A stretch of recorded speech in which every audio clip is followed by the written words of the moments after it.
ఇంటింటి తిరుగుతుంటే ప్రజలు ఒకటే మాట చెప్తున్నారు.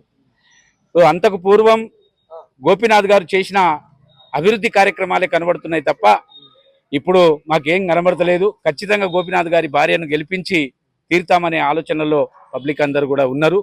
అదే రకంగా ముఖ్యమంత్రి గారు ఎక్కక ముందు కొన్ని హామీలు ఇవ్వడం జరిగింది.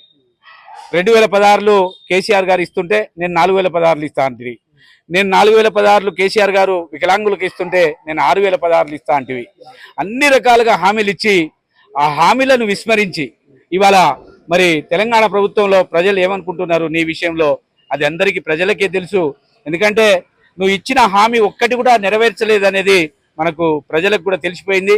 ఎందుకంటే రైతులకు తెలిసిపోయింది, ఆడోళ్లకు తెలిసిపోయింది. ఆడోళ్ళ ఇంట్లో పిల్లలకు కూడా స్కూటీలు ఇస్తా అన్న మరి చెప్పిన మాట ఇప్పటివరకు తప్పినవు. అదే రకంగా మహాలక్ష్మి 2500 ఇస్తా అన్నావు. ఒక్కొక్క ఆడపడుచుకు నేను 2500 ఇచ్చుకుంటా పోతా అన్నవి. అన్ని హామీలు కూడా అబద్ధపు హామీలు చెప్పి ఇవాళ గద్దెనెక్కిన ముఖ్యమంత్రి గారు ఇవాళ ప్రజల్లో ఒకవేళ నువ్వు తిరిగితే మాత్రం ప్రజలు ఏం చెప్తున్నారో మీరే వింటారు. ఇక రేపటి ఎలక్షన్ ఇక రాబోయే కాలంలో ఇక్కడ జూబ్లీ హిల్స్ ఎలక్షన్లో ఆ గెలిపే మా బీఆర్ఎస్ మళ్ళీ ముఖ్యమంత్రి ప్రమాణ స్వీకారం చేసేదాకా అదే ట్రెండ్ నడుస్తుందని మేము అనుకుంటా ఉన్నాం. నియోజకవర్గంలో తిరుగుతా ఉన్నారు.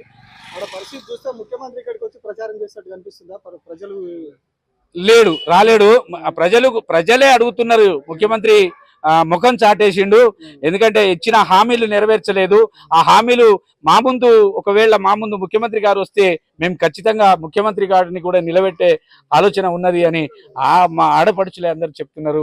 మేము అది వింటూనే ఉన్నాం. ఎందుకంటే గడప గడప తిరుగుతున్నాం కాబట్టి మేము వింటున్నాం. రేపు ఇదే ఎలక్షన్, రేపు ఈ కాంగ్రెస్ పార్టీకి బుద్ధి చెప్పే రోజులు వస్తున్నాయని మేము తెలియపరుచుకుంటున్నాం.